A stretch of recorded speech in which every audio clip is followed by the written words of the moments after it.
Morning students. तो 12th class की mathematics के अंदर chapter number 2 inverse trigonometric function के अंदर इसका बेसिक और फॉर्मूले जो हैं वो सभी हमने पढ़ लिए हैं। आज हम एक्सरसाइज 2.1 जो है वो स्टार्ट करते हैं। निम्नलिखित के मुख्य मान ज्ञात कीजिए। आपको मुख्य मान ज्ञात करने के लिए इस जो टेबल कल आपको बताई थी वो टेबल आपको याद होनी चाहिए। तो इसमें देखोगे पहला क्वेश्चन दे रखा है साइन इनवर्स, क्या पढ़ेंगे इसको, साइन इनवर्स -1/2। इसको मान लेंगे late sine inverse -1/2 equal theta. इस साइन इनवर्स को ट्रांसफर करोगे तो ये क्या बन जाएगा, -1/2 साइन थीटा। तो यहाँ से आप देखोगे साइन थीटा की वैल्यू जो है वो क्या है, -1/2 है। आपको ये देखना है कि टेबल के अंदर 1/2 जो है साइन की टेबल के अंदर 1/2 कितने की वैल्यू होती है, 30 डिग्री की होती है। और 30 डिग्री को रेडियन में क्या लिखते हैं, π/6। यहाँ पे आपके पास क्या आएगा, साइन 30 यानी साइन π/6। साइन π/6 की जो वैल्यू होती है वो कितनी होती है, 1/2 होती है। और -12 पे -12 लगा हुआ है। अब आपको ये देखना है कि साइन की सारणी के अंदर इसका मुख्य मान जो शाखा होती है उस वो क्या होती है, -π/2 से π/2 होती है क्लोज इंटरवल में। तो आप देखोगे ऐसे -π/2 से लेकर π/2 के बीच में होती है। तो यहाँ पे कितना है, ये अंदर चला जाएगा तो -π/6 बन जाएगा। Sine theta equal sine -π/6 because sine minus theta equal minus sine theta. आपके पास इस क्वेश्चन में यहाँ पे माइनस है तो वो अंदर आ जाएगा, ठीक है। अब आप जानते हैं क्योंकि साइन इनवर्स x की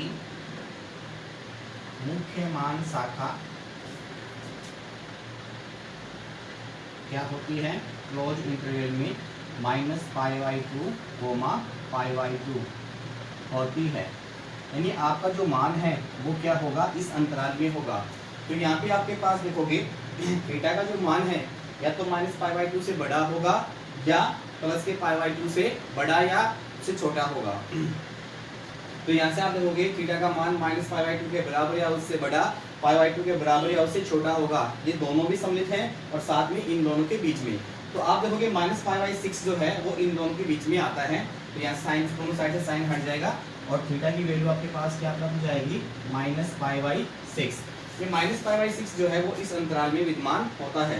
तो इस प्रकार से इसका आंसर होगा यहाँ पे थीटा आपने शुरू में मान रखा है, क्या मान रखा है थीटा, साइन इनवर्स -1/2 की वैल्यू है -π/6। तो साइन इनवर्स -1/2 की वैल्यू आपके पास कितनी होगी, -π/6। पहला क्वेश्चन कंप्लीट हो गया। क्वेश्चन नंबर सेकंड है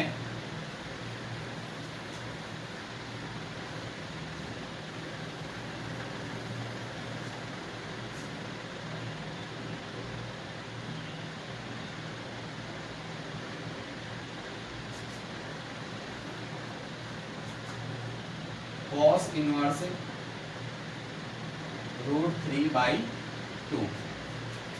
तो मान लेते हैं सबसे पहले लेट माना cos इनवर्स √3/2 इक्वल थीटा। ये ट्रांसफर करोगे तो क्या बन जाएगा, cos थीटा इक्वल √3/2। आपको cos की सारणी में देखना है कितने की वैल्यू होती है, √3/2। तो आप देखोगे cos की सारणी में 30 डिग्री जो है, यानी cos 30 डिग्री की वैल्यू कितनी होती है, √3/2 होती है। cos 30 को आप क्या लिखोगे, cos π/6।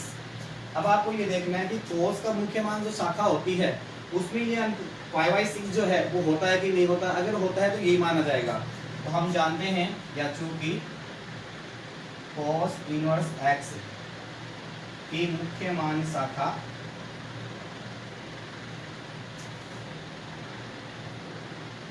क्या होती है, क्लोज इंटरवल में 0, π। यानी 0 और पाई के बीच में, और 0 और पाई दोनों सीमित होते हैं। तो पाई बाई 6 जो है वो इन दोनों के बीच में आता है, तो ये आपका आंसर हो जाएगा। तो आप देखोगे यहाँ पे थीटा की वैल्यू आपके पास कितनी आ जाएगी, पाई बाई 6, और थीटा का आपने क्या मान रखा है, cos inverse root 3/2 equal pi by 6। तो कोस इनवर्स अपने पास अपने प्रतिलोम त्रिकोणमितीय फलन है और उसकी मुख्य मान शाखा का मान कितना है, पाई बाई 6। ये आपका सेकंड क्वेश्चन कंप्लीट हो गया है। सभी क्वेश्चन इसी प्रकार से होने वाले हैं। क्वेश्चन नंबर 3 है आपके पास कोसेक इनवर्स 2। सबसे पहले मानेंगे let cosec inverse 2 equal theta. Cosec को ट्रांसफर कर दोगे इनवर्स को, तो क्या बन जाएगा, कोसेक थीटा इक्वल 2। आपको ये देखना है कि कोसेक की सारणी में 2 जो है वो कितने की वैल्यू होती है। तो साइन 30 की वैल्यू होती है आपके पास 1/2, तो कोसेक 30 की वैल्यू कितनी होती है, 2 होती है। तो यहाँ पे आपके पास कितना जाएगा, कोसेक पाई बाई 6।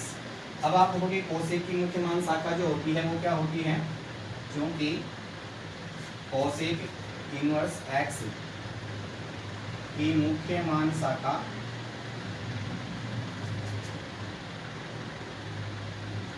क्या होती है, minus pi by 2 comma pi by 2 close interval में और माइनस 0, यानी 0 को छोड़कर माइनस पाई बाई 2 के बराबर प्लस के पाई बाई 2 के बराबर, और इन दोनों के बीच में ये अपने आप में क्लोज इंटरवल होता है। तो क्लोज इंटरवल में दोनों सम्मिलित होते हैं और साथ में इन दोनों के बीच का मान। बट ये ध्यान में रखना 0 जो है वो इसमें सब बीच में आता है 0, बट 0 इसमें सम्मिलित नहीं है। तो यहाँ पे कितना है, पाई बाई 6। तो पाई बाई 6 जो है वो इन दोनों के बीच में आता है, इसलिए आपका यही आंसर हो जाएगा।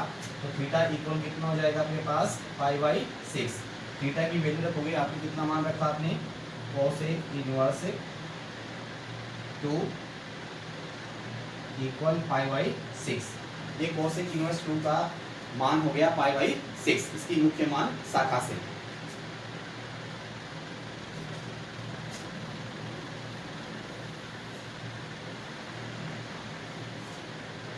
क्वेश्चन नंबर 4 है tan इनवर्स माइनस रूट 3। सबसे पहले क्या करना है, इसको मानना है। तो मानेंगे let tan inverse minus root 3 equal theta. तो यहाँ से tan इनवर्स को ट्रांसफर करोगे तो क्या बन जाएगा, tan theta equal minus root 3। आपको ये देखना है कि tan की सारणी में रूट जो है 3 कितनी की वैल्यू होती है, तो tan 60 की वैल्यू जो है वो रूट 3 होती है। तो tan 60 को आप रेडियन में क्या लिखोगे, tan पाई बाई 3। अब ये क्या है, माइनस जो है माइनस पाई बाई 3 है वो इसके अंदर चला जाएगा। बट आपको ये देखना है कि tan की सारणी, tan की मुख्य मान जो शाखा होती है वो क्या होती है। तो tan के हमारे पास क्या होती है, माइनस पाई बाई 2 से पाई बाई 2। बट ये दोनों मान जो है वो खुद सम्मिलित नहीं होते हैं। तो आपके पास यहाँ से क्या आ जाएगा, tan थीटा इक्वल, ये माइनस अंदर चला जाएगा, tan minus pi by 3 because tan minus theta equal minus tan theta. अब यहाँ से आप देखोगे tan की मुख्य मान शाखा जो होती है tan इनवर्स x की मुख्य मान शाखा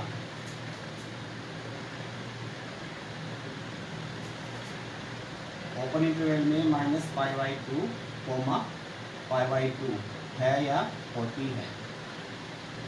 यानी इन दोनों के बीच में ये माइनस का 90 है और ये प्लस का 90 है। तो माइनस का 90 और प्लस का 90 दोनों नहीं आएंगे, दोनों के बीच में आएगा। तो माइनस 90 फिर क्या होगा अपने पास, माइनस 60 माइनस 30 फिर 0 फिर 30 60 इस प्रकार से होगा।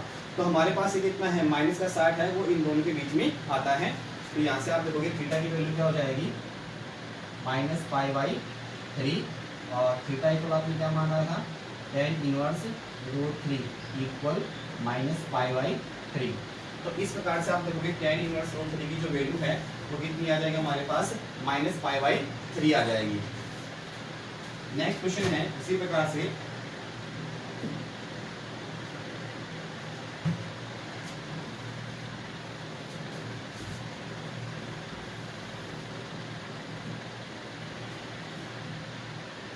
क्वेश्चन नंबर 5 है cos इनवर्स -1/2।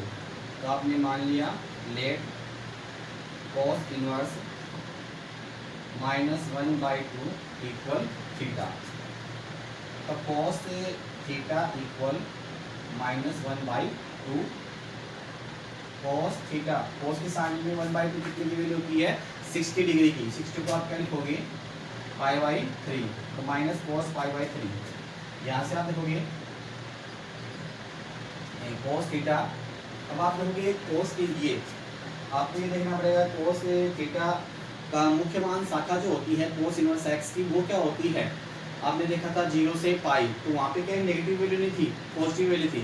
तो आपको ये देखना पड़ेगा cos के साइन, cos का जो मान है कौन कौन से कोऑर्डिनेट के अंदर या क्वाड्रेंट के अंदर पॉजिटिव होता है और नेगेटिव होता है। तो आप यहाँ पे देखोगे cos की वैल्यू देखनी है कौन से क्वाड्रेंट में नेगेटिव होगी। तो आप देखोगे सेकंड में और थर्ड में इसकी वैल्यू कैसी होती है, नेगेटिव होती है। बट आपको जो पहले क्वाड्रेंट आ रहा है उसमें जाना पड़ेगा। तो आप सेकंड में जाओगे तो सेकंड की तरह क्या लिखना पड़ेगा, cos थीटा इक्वल cos π-π/3। तो इसकी जो वैल्यू होती है ये होती है, ये क्या होगा cos 180 minus theta second quadrant के अंदर होता है, तो उसकी वैल्यू कैसे होती है माइनस cos थीटा होती है। आप जानते हो cos 180 degree minus theta equal क्या होता है माइनस का cos थीटा होता है। अब इसका सॉल्यूशन करेंगे यहाँ से, cos थीटा बराबर cos पाई इंटू 3 माइनस 1 तो 2π/3, 2π/3। अब आप जानते हो चूंकि cos इनवर्स x की मुख्य मान शाखा क्या होती है क्लोज इंटरवल में 0, होती है। तो ये जो मान है आपके पास 2π/3 कितना है, 2π/3 डिग्री में चेंज कर लोगे तो इसको 180/π से इंटू कर दोगे, पाई से पाई कट जाएगा 60, 120 डिग्री। 120 डिग्री जो होता है वो इन दोनों के बीच में आता है। तो ये मान आपका सही है। तो यहाँ से आप देखोगे थीटा इक्वल कितना आ जाएगा 2π/3। थीटा की वैल्यू रख दूंगी यहाँ पे कितना है cos इनवर्स -1/2 इक्वल 2π/3, इसका मुख्य मान आ गया। नेक्स्ट है हमारे पास क्वेश्चन नंबर 6।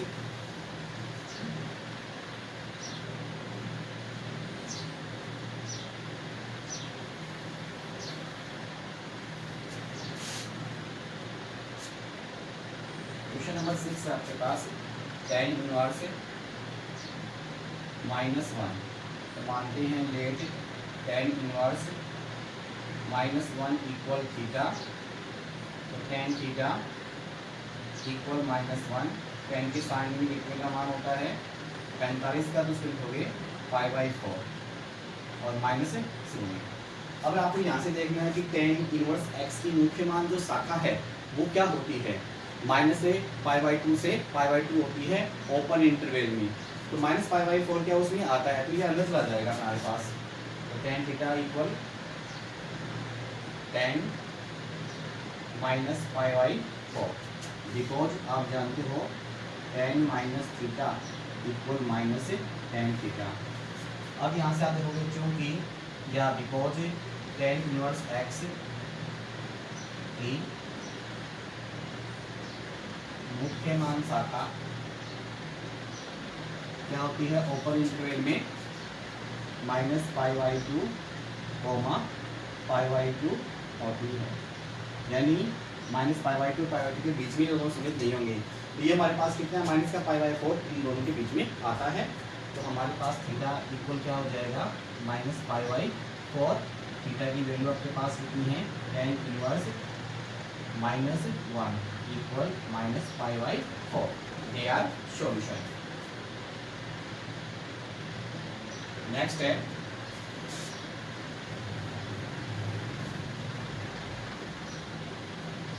क्वेश्चन नंबर 7 है सेक इनवर्स 2/√3। मानते हैं यहाँ पे let sec inverse 2/√3 equal theta. Sec inverse को ट्रांसफर कर दोगे तो क्या बन जाएगा, sec theta equal 2/√3। Sec theta equal sec की साइन में 2/√3 कितने की वैल्यू होती है, तो वो cos 60 के अंदर कितने की होती है, 30 डिग्री की होती है। और यहाँ पे आप देखोगे सेक में सेक 30 की वैल्यू कितनी होती है, 2/√3। 30 को आप क्या लिखोगे, सेक 5/6। अब आपको देखा है सेक इनवर्स एक्स की मुख्य मान जो शाखा है वो क्या होती है, तो सेक इनवर्स एक्स की मुख्य मान शाखा क्लोज इंटरवल में 0, माइनस π/2। क्योंकि सेक इनवर्स एक्स की मुख्य मान शाखा क्लोज इंटरवल में 0, माइनस π/2 होती है। यानी 0 से पाई दोनों सम्मिलित होते हैं, इन दोनों के बीच का मान, बट इसमें π/2 नहीं होगा, π/2 को छोड़कर। तो यहाँ पे कितना आ रहा है, π/6, वो इस अंतराल में होता है, तो थीटा की वैल्यू यहाँ पे कितनी हो जाएगी, π/6। थीटा का मान रखते हैं यहाँ पे कितना है, sec inverse 2/√3 equal π/6। Question 7 complete हो गया। क्वेश्चन नंबर 8,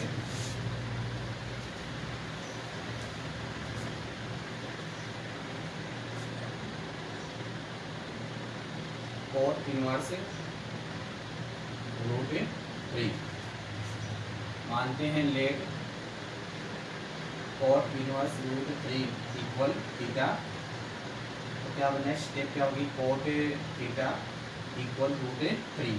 cot की साइन में √3 कितने का मान होता है, cot 30 डिग्री का, क्या लिखा जाएगा, cot π/6। अब आपको देखना है cot के मुख्य मान शाखा जो होती है उसका मान क्या होता है, तो cot इनवर्स एक्स की मुख्य मान शाखा का मान जो होता है वो क्या होता है हमारे पास, ओपन इंटरवल में 0, क्योंकि cot इनवर्स एक्स की मुख्य मान शाखा का मान ओपन इंटरवल में 0, होता है।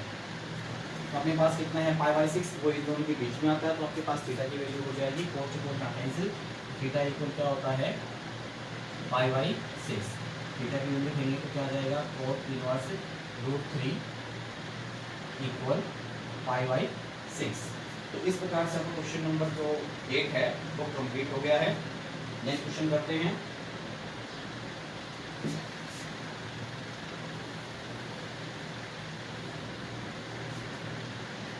क्वेश्चन नंबर 9 क्या है, cos इनवर्स -1/√2।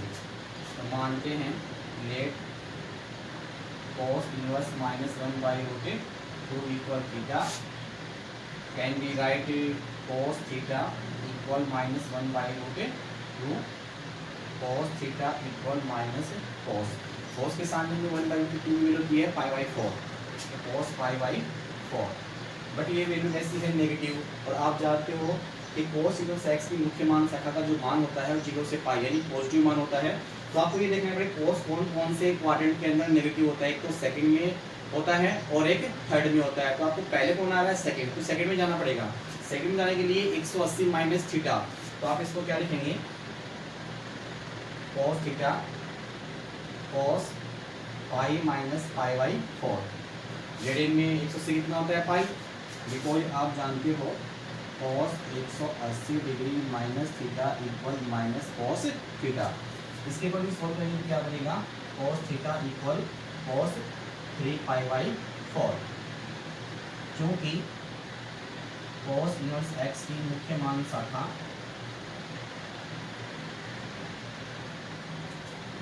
का मान क्लोज इंटरवल में 0, होता है। तो ये 3π/4 जो है वो क्या होगा इन दोनों के बीच में। वैसे 3π/4 होता कितना है, 135 डिग्री होता है। इसको 180/π से इंटीग्रेट, पाई से पाई कैंसिल जाएगा और ये आपके पास 416 45 135 डिग्री। और 135 डिग्री जो है वो क्या होता है इन दोनों के बीच में आता है, इसलिए आपका ये मान सही होगा। तो थीटा की वैल्यू आपके पास कितनी आ जाएगी, 3π/4। तो यहाँ से आप देखोगे थीटा का मान रखोगे यहाँ पे कितना है, cos इनवर्स -1/√2 इक्वल 3π/4। तो cos इनवर्स -1/√3 की जो वैल्यू है वो कितनी होगी, 3π/4 होगी। क्वेश्चन नंबर 10 है,